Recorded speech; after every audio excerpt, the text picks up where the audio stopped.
Mercantile bank অর্থনীতির খবর। পলাতক শেখ হাসিনার পরিবারসহ ১১টি গ্রুপের প্রায় ৭৬,০০০ কোটি টাকার সম্পদ জব্দ করা হয়েছে। এর মধ্যে প্রায় ১৯,০০০ কোটি টাকার সম্পদ দেশের বাইরে।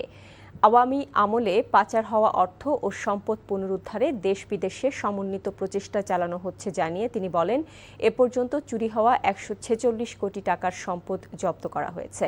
বুধবার দুপুরে বাংলাদেশ ফাইন্যান্সিয়াল ইন্টেলিজেন্স ইউনিট BFIUর বার্ষিক প্রতিবেদন প্রকাশ উপলক্ষে আয়োজিত সংবাদ সম্মেলনে BFIUর প্রধান ইফতিয়ার উদ্দিন মোহাম্মদ মামুন এসব তথ্য জানান। তিনি আরও জানান, ২৪-২৫ অর্থ বছরে ৩০,১৯৯ কোটি টাকার সন্দেহজনক লেনদেন শনাক্ত হয়েছে, যা আগের বছরের তুলনায় প্রায় দ্বিগুণ।